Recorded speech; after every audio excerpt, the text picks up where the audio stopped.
आज हम जानेंगे कि रोग क्या है, वास्तव में बीमार होता कौन है, ऑर्गन, टिश्यू या बॉडी। तो हम इसे सरल भाषा में समझे कैसे कि रोग होता क्या है और बीमार कौन होता है। तो सर प्लीज़ आप बताएं। Thank you.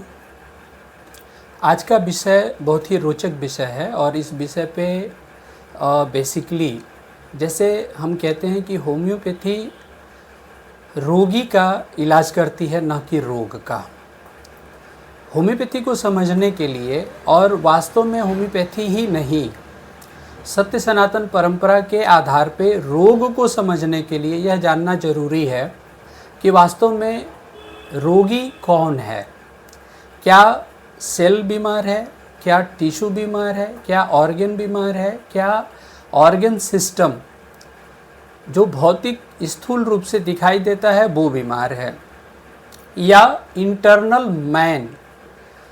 डॉक्टर हैनीमैन जो केंट्स के लेक्चर में डॉक्टर केंट ने कहा कि who is sick, the man is sick, यानी कि मैन बीमार है। Who is man, the man is like a parrot.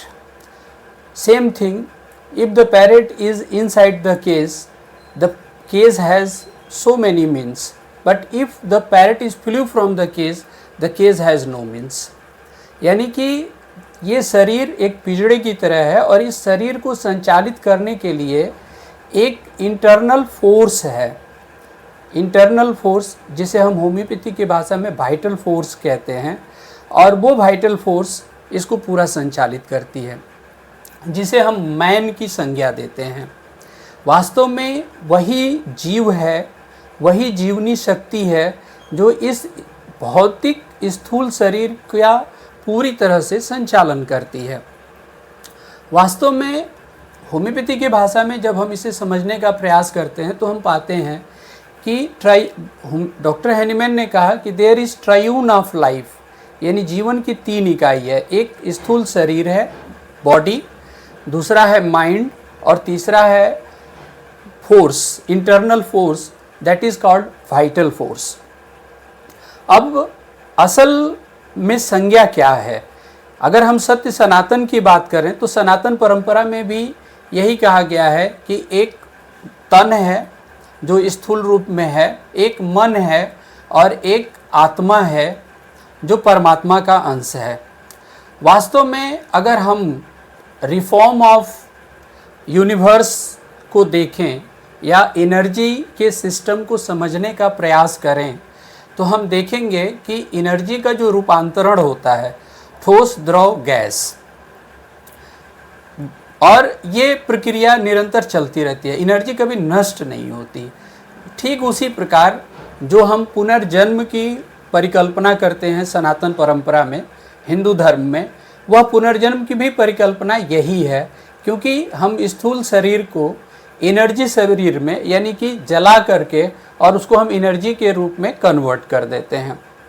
अभी इस पे तमाम रिसेंट रिसर्चेज आ रहे हैं और वो रिसर्चेज इन बातों को सिद्ध भी कर रहे हैं। अब हमारा मूल विषय है, हम चूँकि चिकित्सक हैं तो हम रोग की ही बात करेंगे। तो रोगी होता कौन है? क्या ये स्थूल शरीर या वो सूक्ष्म शरीर? वास्तव में रोगी होता है सूक्ष्म शरीर, जिसे हम आत्मा कहते हैं। और अब बड़ी कंट्रोवर्सी होती है कि अगर आत्मा बीमार है या आत्मा बीमार होती है तो आत्मा तो परमात्मा का अंश है, तो परमात्मा का अंश भी कहीं बीमार हो सकता है। जबकि हम परमात्मा के लिए कहते हैं कि परमात्मा तो सर्वशक्तिमान है, निर्विकार है, त्रिगुणातीत है, अर्थात सर्वभौम है, और पूरी सृष्टि और पूरी संरचना, पूरी सत्ता ही ईश्वर से है। तो ऐसी स्थिति में हम कैसे समझेंगे कि आत्मा बीमार होती है? होम्योपैथी के मूल में अगर हम जाते हैं तो हम कहते हैं कि ill thinking is sorrow and sorrow is the mother of all disease. यानी कि जैसे ही कुविचार जो आते हैं वही सोरा है और सोरा ही सभी बीमारियों की जननी है। यानी जैसे जैसे कुविचार हमारे मन में आते जाते हैं, और वास्तव में ये मन के जो कुविचार होते हैं, चूँकि मन एक ब्रिजिंग पॉइंट है, एक जंक्शन है, जहाँ से एक सिरा स्थूल शरीर से जुड़ता है तो दूसरे सिरा आत्मा यानी ऊर्जा से जुड़ता है, सूक्ष्म शरीर से जुड़ता है, और वो सूक्ष्म शरीर परमात्मा का अंश है। वास्तव में जो भी विकार जो आते हैं, जिस विकार के कारण हम तमाम प्रकार के जो रोग से ग्रसित होते हैं, वो विकार ही आते हैं आत्मा के अंदर। और जैसे जैसे जिसको हम जैसे कहते हैं कि वाइटल फोर्स, जो जीवन संचालन करने की जो शक्ति है, जीवनी शक्ति जिसको कहते हैं, उसके अंदर जैसे जैसे विकार आते हैं, यानी कि उसकी रिदम बिगड़ती है, जो हम कहते हैं कि harmonious movement of the vital force, और जैसे ही उसकी रिदमिसिटी बिगड़ती है, उसका हार्मोनियस कैरेक्टर बिगड़ता है, वैसे ही वैसे तमाम प्रकार के लक्षण और लक्षणों के समूह परिलक्षित होने लगते हैं, जिन्हें हम एग्रीगेट रूप में हम रोग कहते हैं, जो रोग के मूल कारण हैं।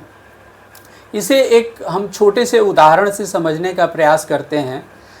हमारे निर्गुण ब्रह्म के निर्गुण जो शाखा है साहित्य विधा में, जिसके हुए कबीर, जो कबीरदास जी, तो कबीरदास जी कहते हैं कि आत्मा, वास्तव में हम जिसके बीमार होने की बात कर रहे हैं, तो उस आत्मा को कहते हैं, नलिनी का उदाहरण देते हुए कि काहे रे नलिनी तू कुमिलानी, तेरे नाल सरोवर पानी, ना तल तपत न ऊपर आगी, तो रहे तू कहू कासन लागी।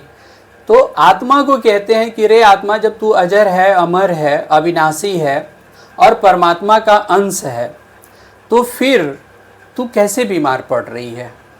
अर्थात ऐसा लगता है कि तेरा मन परमात्मा से भटक करके इस मोह माया की दुनिया में, यानी जो स्थूल दुनिया है, भौतिक की दुनिया है, जिसमें हम मूल रूप से जो 6 विकार की बात करते हैं, जो 6 विकार हैं, जिसमें काम है, क्रोध है, लोभ है, मोह है, मद है, माया है और अहंकार है, मात्सर्य।